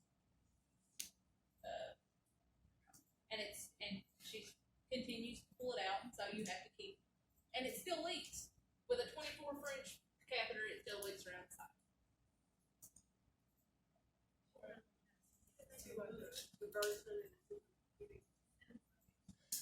At one time, I think she has one, and I don't know the reasoning of why they removed it. But for what she needs one, but I don't know if she'll do it. I don't think she'll ever agree to it. She calls 911 to bring her to the ER. How is Always. she pulling it out if she's quadriplegic? She says that whoever's taking care of her gets it caught on stuff, or she gets it wrapped around her leg. Cause she, if I'm remembering the story right, cause after so long they all just kind of run in together. She used to be a IV drug user, and she done her drugs, and she ended up in a NBC, and then made because she was on drugs. You probably do. Honey, I know her address. I can when they call it off the I'm like, You said the drugs. You had Yeah. gone. she's pulled her catheter out again. Like as soon as I hear the address drop. But she was in a car accident. At the time that she was in the car accident, she ended up, don't remember exactly where the injury was, but it made her quadriplegic. But after a while, she gained control of her arms a little more. I mean, she still contracted some, but she can move her arms because she packs around her purse and she'll get in her purse and that kind of thing. You have to kind of watch her. But, I mean, you do? I'll even break it, Kenny. What do you expect? But she has done that like multiple times, and I think a lot of times it gets wrapped around her leg, and then like she'll reach down to try to get it, pull it out herself. Now, whether she will never admit to that, she also blamed it on EMS one night and said that they pulled it out, but honey, that thing was already out. Wait for EMS. It had been out for a while. I mean, how do you pull out a catheter with a 30cc balloon?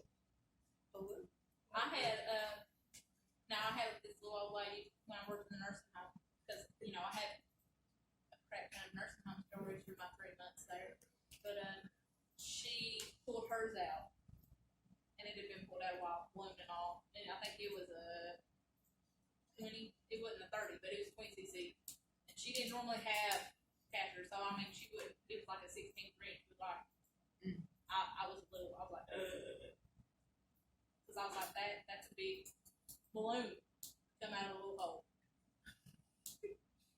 But, I mean, she had some bleeding in her urine and stuff for a couple days, and then she done okay.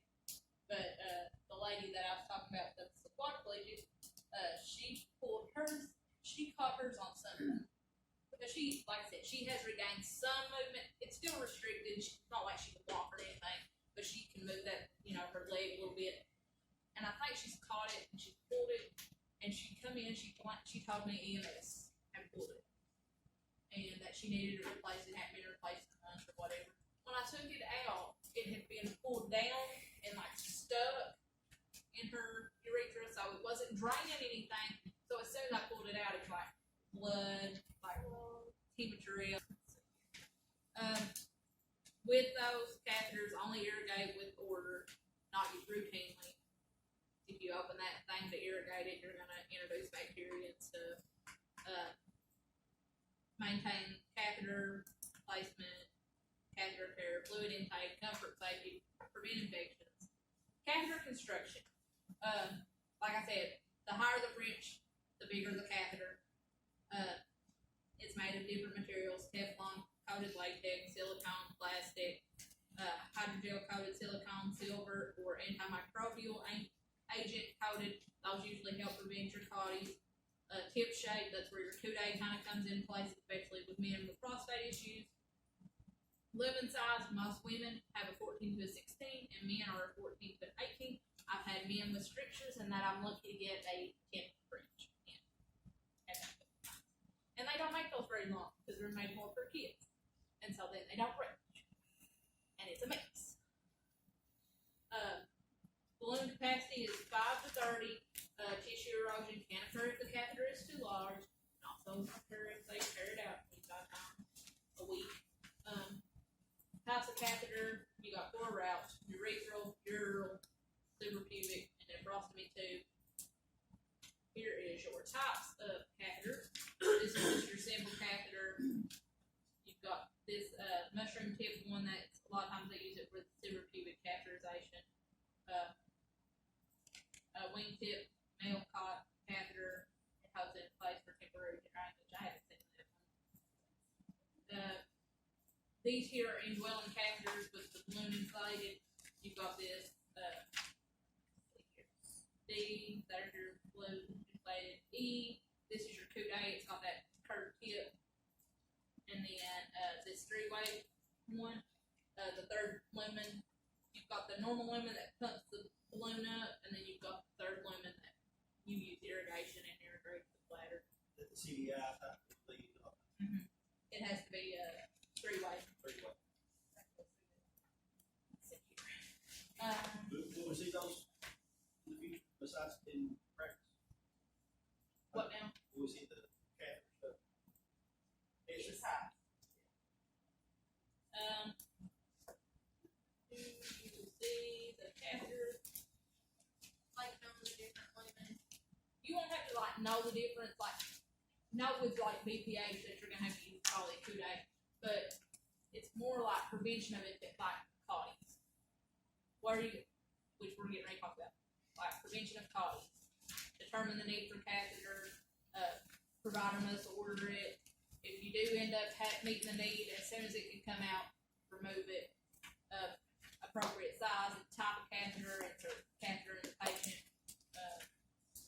with urethral trauma, pain, or obstruction. If you get a patient that has like renal trauma and they're bleeding, you're probably going to question a catheter. You don't want to be sticking catheters in people that may have a ruptured bladder. So if you see a lot of blood in their urine and stuff, I would suggest questioning that if the doctor wants to probably at least wait until CT comes back and see what you're working with.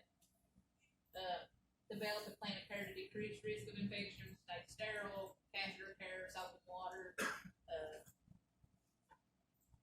teach it to the patient, especially if they're ambulatory, sterile closed drain system, do not open it just do random irrigation, do not disconnect the system except for irrigation. Use sterile technique if you need to open the system. Catheter changes are not necessary if less than 2 weeks. For long-term, determine necessity based on assessment, not routine. Usually, I think at the nursing home, we done one once a month. If they had chronic indwelling, we changed it once a month. Use catheter sampling port for urine culture. Prepare the puncture site with antiseptic solution. On most of your catheters, which I don't have one, there's like a little port. You stick a needle in it and you pull the urine out from that port. That's what they want. Don't be, disconnecting it to get it from the actual catheter. Use that port, wipe it with alcohol real good. Stick that needle in there and pull that urine out. Have I done it? Have I opened it before and got it out? Fresh out the tube? Yes. Do not, when you get your urine samples, don't get them straight out of the bag. You can get them out of the bag if you get it when you first stick their catheter in. Otherwise, if they've had that catheter in, it's indwelling, clamp the tube, clamp it for 30, 45 minutes. Go back into paper. You should have your urine, and then you can pull it out of that port. I have a question on the size stuff real quick. Yeah. So like, does the doctor order a specific size, or is it kind of like the hospital has certain ones on hand, or? They have different sizes, but most of your catheter kits either are like 16 or 18 French. A lot of times we try like 16 French, and then, especially with men, try 16. Women, if you, a lot of times you can look, like once you get in there and be like, this 16 French is not going to work, then you have to get 18. But most of the time we start with 16, and that's what most of your like catheter kits are either 16 or 18. Like your Coudes don't usually come in a catheter kit. It's in like a piece of plastic off to the side, and when you open your catheter kit, you have to be like sterile, open that one, tear it open, and disconnect the old catheter from the tubing. I wish I had. I think we got some downstairs. I'll bring them. I'll be late tomorrow. If I don't come, I'll bring them through.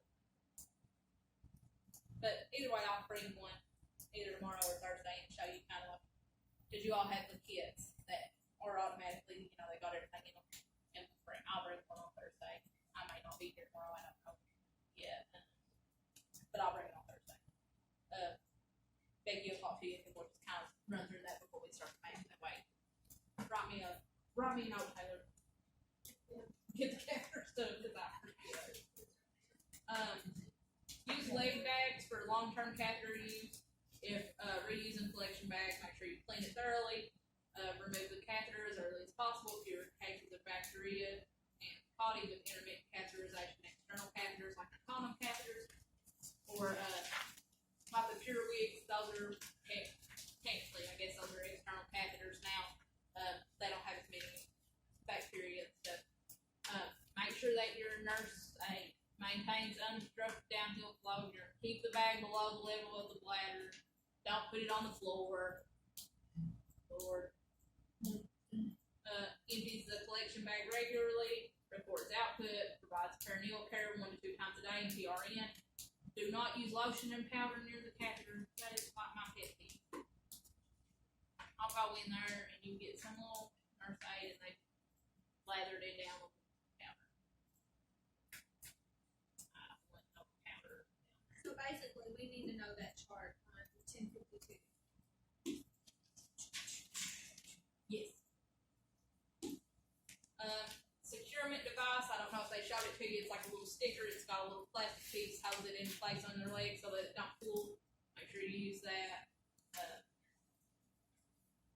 Ureteral catheters, those are placed in the ureter into the renal pelvis, and it's threaded up the urethra and the bladder with cystoscopy. Surgical insert through the abdominal wall into the ureter. It's used post-op to prevent obstruction by edema. Make sure you record output separately from your urethral catheter. Bed rest, check placement, avoid tension, do not clamp. Aseptic technique with irrigation. Monitor output for every 1 to 2 hours. It only holds like 3 to 5 mLs, so increased volume can cause tissue damage. With those, a lot of times doctors that go in and do like the big surgeries, they'll have urology come in and put in ureteral catheters because it makes it to where they can see them, and that way that they don't hit or nick one of them in surgery. Which big surgeries is it? They use it a lot of times with hysterectomies and stuff, don't they?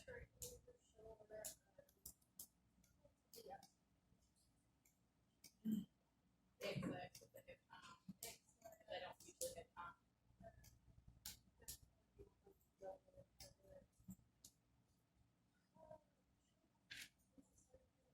Oh, well, that's it. Yep. That's it. Like these. Yep. So the hernia repairs. A lot of times they'll go in and they'll put them in just to make sure that they don't hit those ureters. Suprapubic catheters, form of urinary diversion. It may be temporary, it may be long term. It's an insertion either through the abdominal wall using a trocar. General or local anesthetic is used. It may be sutured. Tape to prevent dislodgement. It's hair similar to urethral catheter. Use the skin barrier to protect the skin at the insertion site. Ensure patency, prevent kinking, turn patient side to side, milk the tube, irrigate with order using sterile technique, and then bladder spasms, that's where you use your antispasmodic. That dipropan that I was talking about, BNO, which is belladonna and opium, they use those as suppositories that also helps with bladder spasms. Those aren't used as much anymore, but I do see them from time to time. Nephrostomy tubes, it's temporary insertion through a small flank incision into the renal pelvis to preserve renal function when ureter is completely obstructed. It is attached to a drainage bag. Avoid kinking, compression, or clamping. It's all these are pretty much the same. Don't clamp them, don't kink them off. Make sure that they flow well. Check patency if the patient has excessive pain or drainage around the tube. Strict aseptic technique is irrigation is ordered, no more than 5 mLs of normal saline. Complications are infection and secondary stone formation. Intermittent catheterization. I have a quick question. Yes. Sorry. No. Nephrostomy tube is on the boilerplate list, Yes, and I'm just wondering, like, is it such a short thing, what? sterile. Check patients to see if they complain of pain, make sure that it's draining. And if you have to flush it no more than 5 ml. I'm gonna try to have you guys at the coop for Thursday too. That way, after we do math, we can go through the coop. Sound good? Intermittent catheterization. This is a big thing too. Straight catheterization or in and out cath. Main goal is to prevent urinary retention, stasis, and compromised blood supply to the bladder from prolonged pressure. It is used with neurogenic bladder, bladder outlet obstruction, and men or post-op urinary incontinence. Catheter is inserted every 3 to 5 hours or 1 to 2 times a day for residual urine to ensure empty bladder. Your neurogenic bladder stuff is like spinal cord injuries, chronic neuro disease, spina bifida. Some of those people have to have intermittent catheterization. Variable techniques and protocols. So they do have sterile, single-use intermittent caths. Those are more expensive when you get the intermittent single-use because you use it one time and drop away. So a lot of times, no matter what, in a hospital you're gonna have to do sterile. But if they intermittent cath at home, most of the time they do clean technique. So they can use the same catheter multiple times. They wash it with soap and water before and after they catheterize. They can be used up to like a week. Each one's got different. It's like 5 to 7 days. Make sure that you wash your hands and the catheter before and after use if it's multi-use. They can be coated or uncoated. It can be inserted by a patient, caregiver, or primary care provider. Not that they do anything. They ain't gonna do that. You're gonna be putting all the catheters in. Ain't no doctor. Now I do have a doctor that puts in NG tubes and OG tubes. He'll do his own like splints, but he ain't gonna put no catheter in. Lubrication eases insertion, and it is necessary for men. So be nice and lube it up really good. Please be nice. Hospital or long-term care, sterile technique, home care, clean technique, and hand hygiene. Sometimes they'll use prophylactic antibiotics. I went over that. Don't like them. They can get complications, urethritis, urethral sphincter damage, urethral stricture, creation of a false passage. That's all things that need to be followed up on. Most times if they're having that much trouble that they have the intermittent cath, they have a lot of follow-up, so it's okay. Surgery of the urinary tract, renal and ureteral surgery, indications for nephrectomy. Renal tumor, bleeding, or infected polycystic kidneys, massive traumas, or donor transplant. Surgical procedures are open and lap. Laparoscopic ones are less painful, shorter hospital stays, and faster recovery.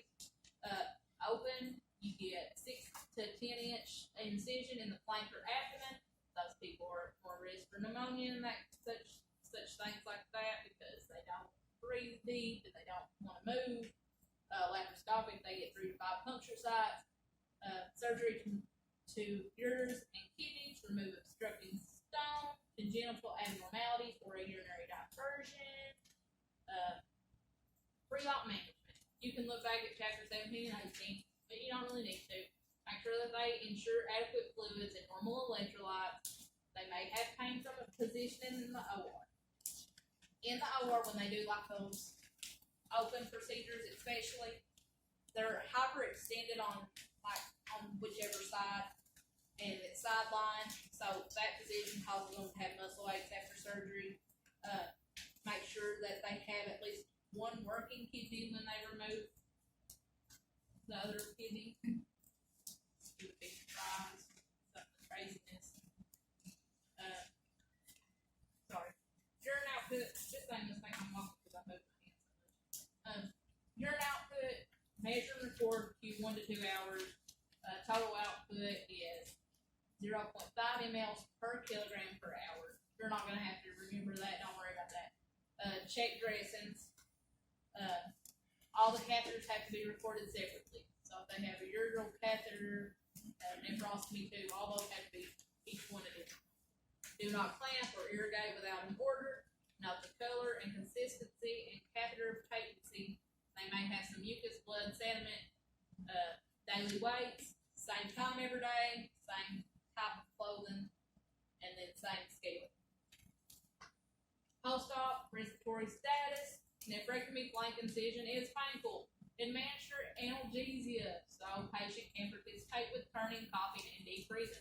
Consider spirometer about every 2 hours. Early frequent ambulation.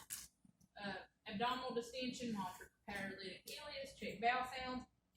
They're IV fluids, and then they can go to oral fluids when bowel sounds return, which usually takes about 24 to 48 hours. And then progress them to a regular diet after that. Urinary diversion. It's needed when urine flow is blocked either from bladder cancer, neurogenic bladder, congenital anomalies, stricture, bladder trauma, chronic bladder inflammation.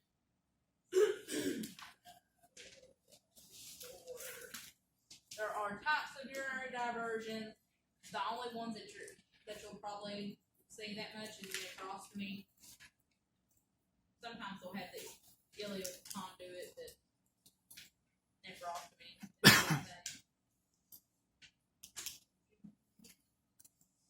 That is on page 1054. That's your ileal segment, dermal stoma.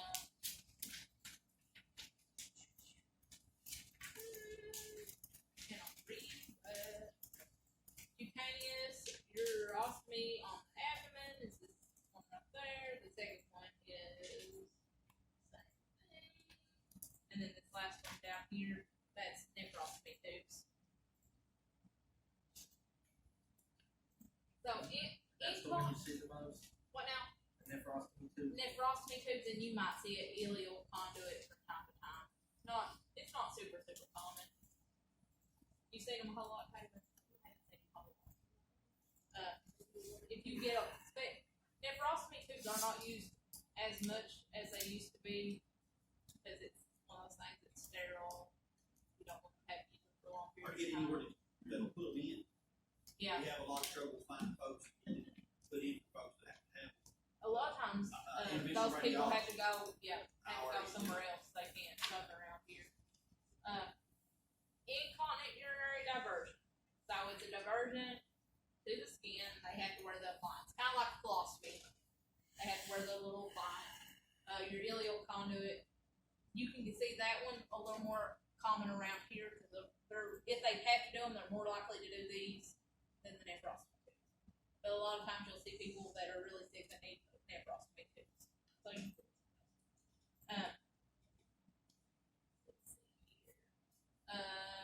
Bowels brought to the abdominal wall to form a stoma after the ureters or anastomose to the conduit.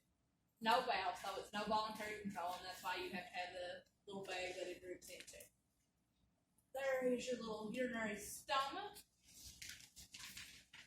Continent urinary diversion is kind of like the same thing with the continent colostomy diversion. It makes a little pouch, and you can like catheterize it and get the urine out of the little pouch. So it's a urinary reservoir that's in the abdominal area that can be catheterized. It's constructed from ileum, ileocecal segment, or ascending colon. Surgically creates a valve and a large low pressure reservoir to prevent involuntary leakage. So no external collection device. They do self-catheterize every 4 to 6 hours. Let's see. They have Indiana, Florida, Maine, and Cox pouches. They have no external attachment, and they can. A lot of times they may wear like a little small bandage over it just to make sure that it, it still maybe seems a little bit, but nothing awful. So they'll wear like a little bandage. There's your little pouch. That is in your book on 1055. Orthotopic bladder reconstruction. Pretty much that is just a new bladder. Construction of a new bladder in a correct anatomical position. Urine is discharged through the urethra. Neobladder is surgically shaped from various segments of intestines. Candidates are normal, they have to have normal renal and liver function, 1 to 2 year life expectancy, adequate motor skills, no inflammatory bowel disease or colon cancer, and they can't be obese. Usually it's good for people if the cancer isn't in like the bladder neck or the urethra, they can use this. They do a hemicog, distributor pouch, a W-shaped ileoneal bladder. Incontinence may occur, it may need intermittent catheterization. Most of it is just when you have people like with the little ileal conduits and stuff, make sure that you assess how willing they are to learn, because it is something that they'll have to have for life. Readiness to learn, check on the family, anxiety, fear, living with stoma, incontinence, wound care, and ostomy nurses are awesome if you have one. Post-op management to prevent complications, atelectasis, shock, thrombophlebitis, small bowel obstruction, paralytic ileus, and UTI. Make sure that you prevent stomach injury and maintain urine output. Mucus in the urine is expected because a lot of times it's made out of like some of your bowel, and your bowel has mucus in it, so that's high fluid intake. These patients may be NPO with an NG tube for a few days. Make sure you warn them about that. Ileal conduit. Make sure they have the fistula skin cared.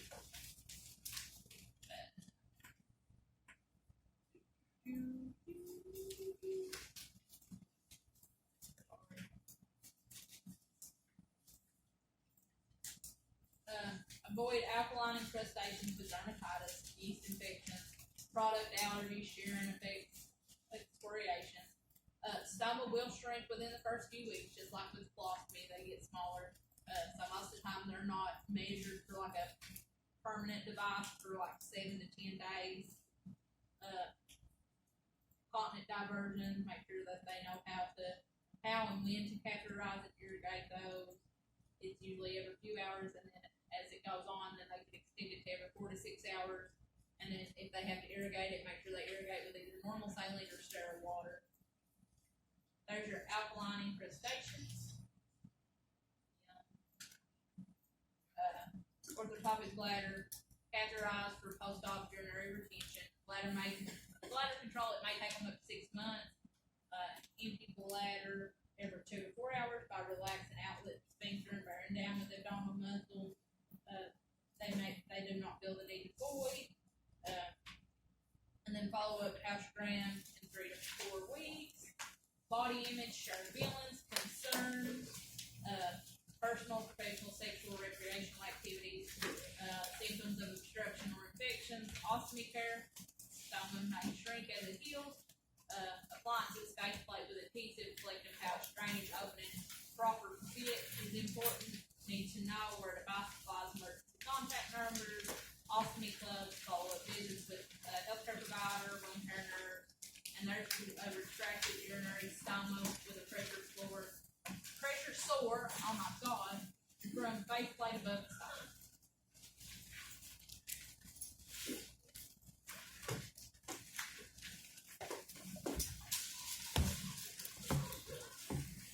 Do we need to know table